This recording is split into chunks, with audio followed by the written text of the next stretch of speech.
Ikaw po, Panginoon, ang siyang pumilo sa buhay nila, kasama ng kanilang mga magulang, na narito ngayon, Panginoon. Pangunahan mo po sila, Panginoon. Tatagpuin niyo po sila, Panginoon. Makita nila, Lord, na ikaw ang Diyos, nararapat sambahin at purihin, nararapat parangalan, Panginoon. Salamat, Panginoon, sa gawain ito, Panginoon, sa aming graduation. We claim, Lord, victory, Panginoon. Alam namin, Panginoon, ang lahat ng mga narito, Panginoon, ay excited, Panginoon. At alam namin, Panginoon, na may gagawin ka sa bawat isang narito, Panginoon, sa bawat batang narito, Panginoon. Pangunahan niyo po kami, Panginoon, na ito po'y maging matagumpay, Panginoon, at kung anuman ang kagalakan, Panginoon, na nararamdaman ng mga batang ito, Panginoon, ito'y patuloy, Panginoon, na lalago, Lord. Hindi po nahihinto o hindi po hihinto sa oras na to o sa pagkakataon ito, Panginoon. Bagkus, Lord, ito po yung umpisa, Panginoon. Kaya, Lord, salamat, Panginoon, sa buhay ng mga batang ito, Panginoon. Salamat dahil alam namin, Panginoon, nariyan ka, kumikilos ka sa bawat isa, Panginoon. Kaya sa iyo po ang kapurihan, sa iyo ang pasasalamat, sa iyo ang parangal, Panginoon. Sa tanging ngalan ng aming Panginoon si Jesus. Ang lahat ay magsabi ng Amen. Mahal ako, ang Diyos mahal ako, hawak niya ang kamay ko, ang Diyos mahal ako. Isa pa, ang Diyos mahal ako, ang Diyos mahal ako, hawak niya ang kamay ko, ang Diyos mahal ako. Batang gaya ko ay mahal ni Jesus, iniibig ako ni Jesus, opo, ibig ako ni Jesus, opo. Tempo, iniibig ako ni Jesus, opo.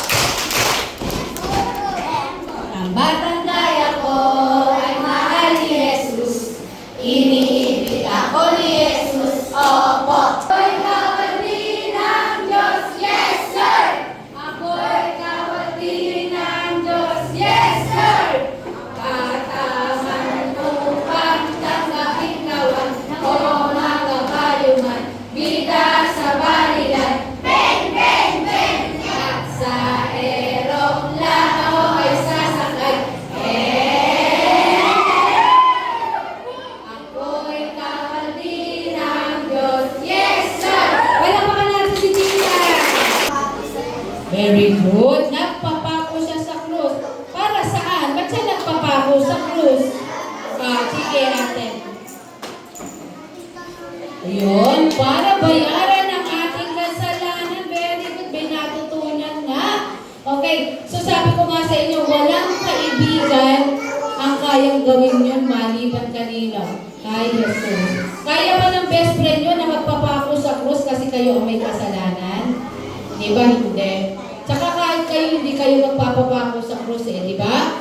Masakit kaya yun, mahirap, di ba? Pero dahil sa sobra-sobrang pagmamahal ni Jesus sa atin, siya na yung nagpapako sa krus. Okay, ngayon, 7 days, pero doon sa ikapitong araw, anong ginawa ng Diyos? Nagpahinga. Okay, so nagpapahinga rin pala ang Diyos. Ano? Sino yung unang babae at lalaking kanyang nilikha? Taas ang kamay para ito sabay-sabay. Sige kuya. Okay, si Eva at si Adan. Ano yung kanilang naging kasalanan? Ano yung naging kasalanan nila? Bakit sila napaalis sa Hardin ng Eden? Sige. Oyo, bakit sila napaalis? Again?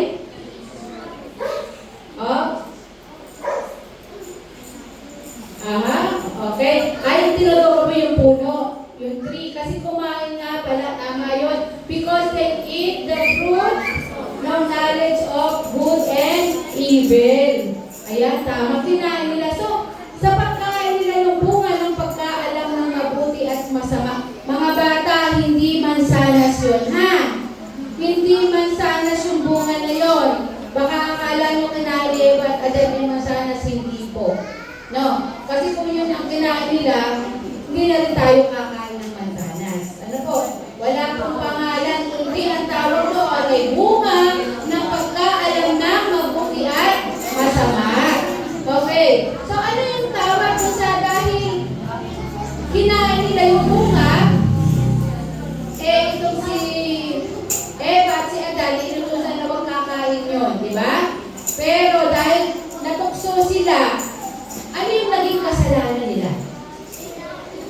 Jen. Disobedience. Very good. Yun po yung kanilang naging kasalanan. Pagsuway. Hindi sila sumunod. Sino rito ang pasaway? Minsan. Taas ang kamay. Lahat. Lahat tayong pasaway. Hindi nasunod kay mama at kay papa pag inuutusan. Tama, mali? Okay. So, tama ba ang sumuway? Dapat ay anong gagawin? Tama, susunod ha? Tandaan, ang naging kasalanan ko ni Eva at ni Adan ay sumuway. Kaya huwag kayong susuway sa inyo, mami at daddy, mama at papa, pag kayo ay inuutusan. Naintindihan po? Ganon. Very good. Slingshot. Sa English po ay slingshot. Sa Tagalog ay tirador. Ilang bato ang kanyang kinuha? 5 bato. May kanta yan eh. Hindi na ituro okay, ganito yung kanta niyan.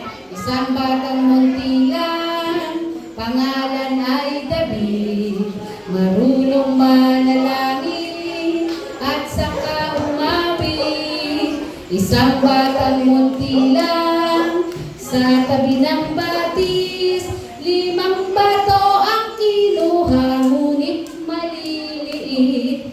Isang bato'y inilagay sa kanyang tirador, at ang tirador niya'y pinaikot-ikot-ikot. Pinaikot-ikot ang kanyang tirador.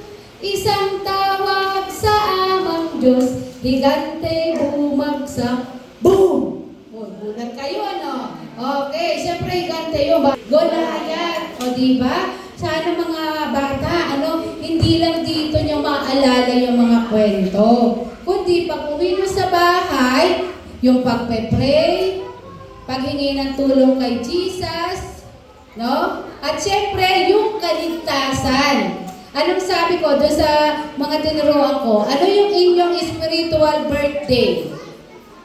Kailan? Kailan nyo tinanggap si Jesus? Yon, kailan?